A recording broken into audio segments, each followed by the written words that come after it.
Good morning all. I am Vishal Kumar Saktani, Assistant Professor Computer Science, MLB Government College Nokha. Previous lecture में हम लोग types of functions के बारे में discuss कर रहे थे, जिसमें से हमने user defined functions, standard library functions, इन सब के बारे में डिस्कस किया था। सी लैंग्वेज को लर्न करने की अगली कड़ी में आज के इस लेक्चर में हम लोग डिस्कस करने वाले हैं passing parameters to functions in C. तो किसी भी फंक्शन के अंदर पैरामीटर पास करना बहुत ही इम्पोर्टेंट होता है। सी लैंग्वेज का प्रोग्राम बनाते वक्त हम जनरली लाइब्रेरी फंक्शंस को अपने प्रोग्राम के अंदर यूज करते हैं, यूजर डिफाइंड फंक्शंस को भी अपने प्रोग्राम के अंदर यूज करते हैं। तो जनरली हमें पैरामीटर पास करने की रिक्वायरमेंट होती है। तो सी लैंग्वेज में हम कौन से तरीके से पैरामीटर पास कर सकते हैं, कौन से मेथड हैं जिनसे हम पैरामीटर पास करते हैं, उन पैरामीटर पास करने के मेथड्स में डिफरेंस क्या है, और कुछ प्रोग्रामिंग एग्जांपल के हेल्प से हम इसको लर्न करेंगे। तो स्टार्ट करते हैं passing parameters to functions in C. तो ये पैरामीटर वो डेटा वैल्यूज हैं जो हम किसी फंक्शन को कॉल करते वक्त फंक्शन कॉलिंग स्टेटमेंट के अंदर डिफाइन फंक्शन कॉलिंग स्टेटमेंट के अंदर पास करते हैं। तो सी लैंग्वेज में हम पैरामीटर्स को दो कैटेगरी में क्लासिफाई कर सकते हैं। पहला है एक्चुअल पैरामीटर। तो एक्चुअल पैरामीटर वह पैरामीटर है जो हम फंक्शन कॉल स्टेटमेंट के अंदर मेंशन करते हैं। दूसरा है फॉर्मल पैरामीटर। तो फॉर्मल पैरामीटर वो पैरामीटर है जो कि फंक्शन डेफिनेशन या फंक्शन डिक्लेरेशन के अंदर हम स्पेसिफाई करते हैं। तो जब भी हम किसी फंक्शन को कॉल करते हैं, तो फंक्शन को कॉल करते वक्त जो number of parameters, type of parameters and order of parameters वो सेम होना चाहिए जैसा कि फंक्शन के डेफिनेशन या फंक्शन के डिक्लेरेशन के टाइम पे स्पेसिफाई किया हुआ है। सी लैंग्वेज के अंदर पैरामीटर पास करने के लिए हमारे पास में दो मेथड है, यानी कि जब भी हम फंक्शन को कॉल करते हैं तो फंक्शन को कॉल करते वक्त हम दो मेथड से हम उसके अंदर पैरामीटर पास कर सकते हैं। पहला है कॉल बाय वैल्यू और दूसरा है call by reference. So call by value method के अंदर जो भी एक्चुअल पैरामीटर पास करते हैं वो फंक्शन कॉल स्टेटमेंट के अंदर उनकी फॉर्मल पैरामीटर्स के अंदर एक कॉपी बनती है, यानी कि actual parameters are copied into the formal parameter। Call by value method के अंदर जो भी एक्चुअल पैरामीटर्स हैं और जो फॉर्मल पैरामीटर्स हैं उन सब के लिए, उन दोनों के लिए सेपरेट मेमोरी लोकेशन एलोकेट होता है, क्योंकि उसके अंदर आपके एक्चुअल पैरामीटर्स की एक कॉपी बनती है। दूसरा, कॉल बाय वैल्यू मेथड के अंदर अगर हम किसी फॉर्मल पैरामीटर के अंदर चेंज करते हैं तो एक्चुअल पैरामीटर को मॉडिफाई नहीं किया जा सकता। एक्चुअल पैरामीटर को मॉडिफिकेशन पर उस पर कोई भी चेंज नहीं होगा, क्योंकि फंक्शन के अंदर जो भी मॉडिफिकेशन होगा वो सारा का सारा कॉपी ऑफ एक्चुअल पैरामीटर पे होगा, न कि एक्चुअल पैरामीटर्स पे। तो जब भी हम कॉल बाय वैल्यू मेथड की बात करते हैं तो कॉल बाय वैल्यू मेथड के थ्रू हम एक्चुअल पैरामीटर्स की वैल्यू में कोई भी चेंज नहीं कर सकते। अब बात करते हैं एक प्रोग्रामिंग एग्जांपल की, जिसके हेल्प से हम इस कॉल बाय वैल्यू मेथड को अंडरस्टैंड करेंगे। यहाँ पे हमने एक सिलेंडर का वॉल्यूम फाइंड आउट करने के लिए एक वॉल्यूम फंक्शन का एग्जांपल लिया है। तो ये वॉल्यूम फंक्शन के अंदर हम यहाँ पे दो पैरामीटर पास कर रहे हैं फ्लोट टाइप का। पैरामीटर का नेम है r एंड h। तो यहाँ पे हम देख सकते हैं कि जो फंक्शन का डिक्लेरेशन है इसके अंदर हमने जो पैरामीटर मेंशन किए हैं ये फॉर्मल पैरामीटर्स हैं। फ्लोट टाइप का r एंड फ्लोट टाइप का h ये दोनों उसके लिए फॉर्मल पैरामीटर्स हैं।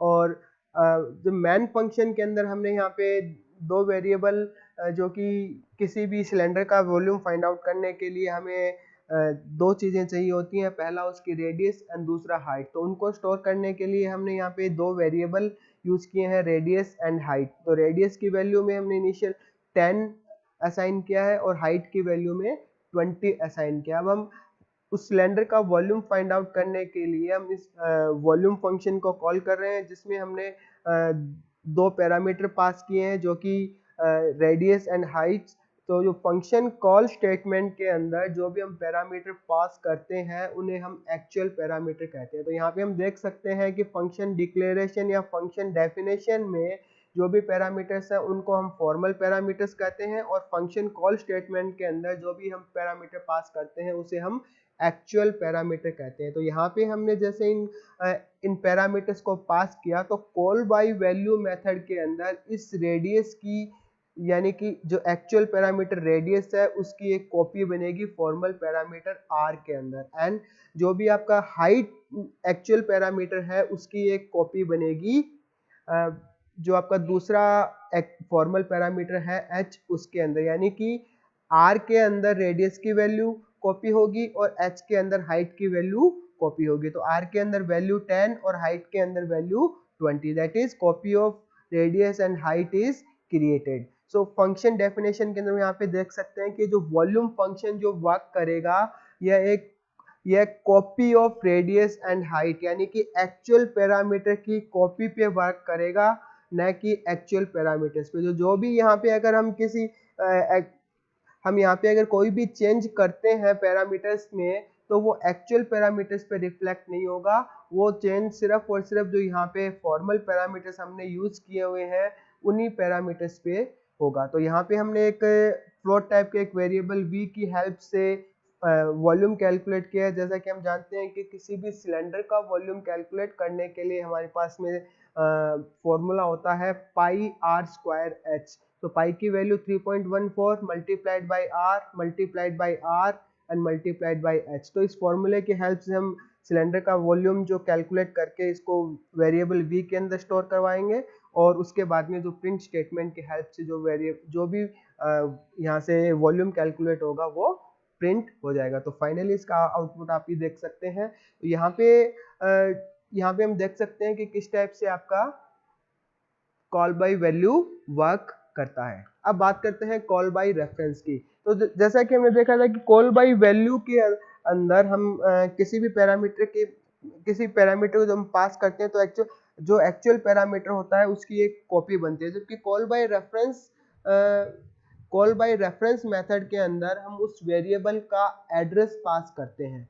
फंक्शन कॉल स्टेटमेंट के अंदर उस वेरिएबल का address as a actual parameter pass करते हैं। तो कॉल बाय रेफरेंस मेथड के अंदर जब भी हम फंक्शन के डिक्लेरेशन या डेफिनेशन में फॉर्मल पैरामीटर को मेंशन करते हैं तो उन्हें पॉइंटर टू वेरिएबल के फॉर्म में मेंशन करते हैं, और जो एक्चुअल पैरामीटर्स है तो एक्चुअल पैरामीटर्स का जो एड्रेस हम एक्चुअल पैरामीटर को जो एड्रेस की फॉर्म में हम यहाँ पे पास कर रहे हैं वो एड्रेस जो पॉइंटर वेरिएबल्स में स्टोर होता है। तो जब भी कॉल बाय रेफरेंस मेथड की बात करते हैं तो कॉल बाय रेफरेंस मेथड के अंदर जो एक्चुअल पैरामीटर और फॉर्मल पैरामीटर होता है दोनों के लिए मेमोरी एलोकेशन सिमिलर होता है, यानी कि दोनों को सेम मेमोरी लोकेशन पे मेमोरी एलोकेट होती है। तो जब दूसरी चीज इसके बारे में इम्पोर्टेंट बात यह है कि कॉल बाय रेफरेंस मेथड के अंदर अगर हम किस फॉर्मल पैरामीटर पे कोई भी चेंज करते हैं तो यह चेंज एक्चुअल पैरामीटर्स पे भी रिफ्लेक्ट होगा, क्योंकि फंक्शन के अंदर हम जो भी ऑपरेशन परफॉर्म करते हैं वह ऑपरेशन जो भी हमने एड्रेस पास किया है एक्चुअल पैरामीटर्स का उस एड्रेस पे जो भी वैल्यू स्टोर है उस पे परफॉर्म होता है। तो जो भी चेंज हम फॉर्मल पैरामीटर्स में हम फंक्शन के अंदर परफॉर्म करेंगे वो सारा का सारा चेंज एक्चुअल पैरामीटर्स पे भी रिफ्लेक्ट होगा, क्योंकि यह जो भी चेंज होगा वो उसी सेम लोकेशन पे स्टोर होगा। तो अब इसको अंडरस्टैंड करने के लिए एक एग्जांपल की बात करते हैं यहाँ पे। तो इस एग्जांपल के अंदर कॉल बाय रेफरेंस के एग्जांपल के अंदर हमने दो नंबर्स को स्वैप करने के लिए, यानी कि उनकी वैल्यू को इंटरचेंज करने के लिए एक फंक्शन बनाया है स्वैप। इसके अंदर हमने फॉर्मल पैरामीटर्स पास किए हैं P1 P2। यहाँ पे हम देख सकते हैं कि ये दोनों ही पॉइंटर है, तो pointer P1 and pointer P2 ये इसके लिए फॉर्मल पैरामीटर्स हैं। फंक्शन कोई किसी भी टाइप की वैल्यू को रिटर्न नहीं कर रहा है, ये फंक्शन डिक्लेरेशन है। और ये आपका फंक्शन की डेफिनेशन में हम देख सकते हैं कि जो आपका यहाँ पे ये जो फॉर्मल पैरामीटर्स, और जैसे ये यहाँ पे वैल्यूज को स्वैप करवाने के लिए हमने यहाँ पे एक थर्ड वेरिएबल टेम्प लिया है। तो टेम्प के अंदर सबसे पहले हम p1 की वैल्यू को स्टोर करवाएंगे, फिर p1 के अंदर p2 की वैल्यू को, और p2 के अंदर टेम्प की वैल्यू को। तो जैसे ही हम ये इस फंक्शन को कॉल करेंगे, ये जो भी हम पैरामीटर उसके अंदर पास कर रहे हैं तो वैल्यू को स्वैप कर देगा, वैल्यू को एक्सचेंज कर देगा। तो यहाँ पे हम देख सकते हैं कि हमने यहाँ पे दो वेरिएबल x एंड y लिए हैं। तो x की वैल्यू 10 है और y की वैल्यू 20। तो सबसे पहले इस प्रोग्राम को अंडरस्टैंड करने के लिए हम स्वैपिंग से पहले की वैल्यू को प्रिंट करवा लेते हैं। तो स्वैपिंग से पहले की जो वैल्यू हम प्रिंट करवा रहे हैं, तो value before swapping x and y, जो कि हमने यहाँ पे 10 और 20 लिया, तो ये 10 और 20 प्रिंट होगी। और उसके बाद में हम जैसे फंक्शन को कॉल करेंगे स्वैप, और यहाँ पे हम एड्रेस पास करें। यहाँ पे जैसे कि आप देख पा रहे हैं कि address of variable x and y is passed as actual parameter, यानी कि x और y का हम एड्रेस जो है वो एज एक्चुअल पैरामीटर पास कर रहे हैं। और ये एड्रेस, ये जो x का एड्रेस है, ये पॉइंटर वेरिएबल p1 के अंदर जाके स्टोर होगा, और y का एड्रेस पॉइंटर वेरिएबल p2 के अंदर जाके स्टोर होगा जब भी हम इस फंक्शन को कॉल करेंगे। तो जो यहाँ पे इसको हम इस डायग्राम की हेल्प से अंडरस्टैंड कर सकते हैं। जैसे कि हम एग्जांपल के लिए हम मान लेते हैं कि जो x वेरिएबल आपका मेमोरी लोकेशन 1006 पे स्टोर है, और y वेरिएबल मेमोरी लोकेशन 2006 पे स्टोर है। तो x की वैल्यू यहाँ पे 10, और इनिशियल वैल्यू जो भी हमने असाइन की 10, और y की वैल्यू 20। और जब भी ये फंक्शन एग्जीक्यूट होगा, तो यहाँ पे जैसा कि हम देख पा रहे हैं कि p1, अब p1 जो है वो x, इस फंक्शन को जैसे ही कॉल करेंगे, तो अब ये जो x का एड्रेस p1 के अंदर स्टोर हुआ है, तो p1 x को पॉइंट आउट कर रहा है और p2 y को पॉइंट आउट कर रहा है। तो यहाँ पे जैसे ही हम ये जो स्टेटमेंट एग्जीक्यूट होंगे, तो p1 की वैल्यू p2 से रिप्लेस हो जाएगी, यानी कि 10 की जगह इसकी x की वैल्यू 20 हो जाएगी, और जो p2 की वैल्यू है वो p1 से रिप्लेस हो जाएगी, यानी कि 20 की जगह इसकी वैल्यू y की वैल्यू 10 हो जाएगी। तो जैसे ही ये स्टेटमेंट एग्जीक्यूट, ये फंक्शन के अंदर स्टेटमेंट एग्जीक्यूट होंगे, x और y की वैल्यू आपस में इंटरचेंज हो जाएगी, आपस में एक्सचेंज हो जाएगी। तो फाइनली जब इस प्रोग्राम का आउटपुट हम देखेंगे, तो value before swapping x is equal to 10, y is equal to 20, and value after swapping x is equal to 20 and y is equal to 10, यानी कि वैल्यू आपस में, x और y की वैल्यू आपस में इंटरचेंज हो गए। तो यहाँ पे हम लोग ये देख सकते हैं कि हमने स्वैप फंक्शन को जो हमने यहाँ पे कॉल किया है, तो स्वैप फंक्शन जो है वो आपका actual value stored at address, जो भी x और y जिस भी एड्रेस पे स्टोर्ड है, उस वैल्यू पे, उस एड्रेस पे जो भी वैल्यू स्टोर्ड है उस पे वर्क करता है। तो जो भी चेंज यहाँ पे स्वैप फंक्शन परफॉर्म कर रहा है, वो एक्चुअल पैरामीटर्स के अंदर में भी रिफ्लेक्ट हो रहे हैं। तो यहाँ पे ये बात देखने वाली है कि in case of call by value actual parameters modify नहीं होते हैं, जबकि in case of call by reference actual parameter में भी मॉडिफिकेशन पॉसिबल है फंक्शन के थ्रू। अब हम बात करते हैं comparison between call by value and call by reference. वैसे तो हम ऑलरेडी ये सब डिस्कस कर चुके हैं, फिर भी एक बार के लिए हम फिर से इसको डिस्कस कर लेते हैं। कॉल बाय रेफरेंस के अंदर एक्चुअल पैरामीटर की फॉर्मल पैरामीटर्स के अंदर एक कॉपी बनती है, जबकि कॉल बाय रेफरेंस के अंदर हम एड्रेस ऑफ एक्चुअल पैरामीटर को पास करते हैं फॉर्मल पैरामीटर के अंदर।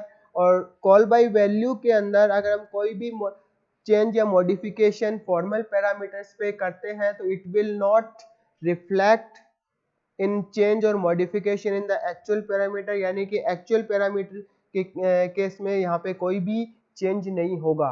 लेकिन अगर कॉल बाय रेफरेंस की बात करें, तो अगर चेंज और मॉडिफिकेशन हम फॉर्मल पैरामीटर्स पे करते हैं, तो वह चेंज और मॉडिफिकेशन एक्चुअल पैरामीटर्स में भी रिफ्लेक्ट होगा, जैसा कि हम प्रीवियस एग्जांपल में देख चुके हैं। तो कॉल बाय वैल्यू के अंदर फॉर्मल पैरामीटर और एक्चुअल पैरामीटर दोनों के लिए सेपरेट मेमोरी लोकेशन एलोकेट होती है, जबकि कॉल बाय रेफरेंस के अंदर same memory location formal parameter और एक्चुअल पैरामीटर्स के लिए एलोकेट होती है। तो आज के इस लेक्चर में हम लोगों ने डिस्कस किया what are the different methods for parameter passing to a function in C, call by value, call by reference, example, and last में comparison between call by value and call by reference. Next lecture में हम लोग recursion के बारे में discuss करने वाले हैं, जो कि एक बहुत ही इंपॉर्टेंट कॉन्सेप्ट है।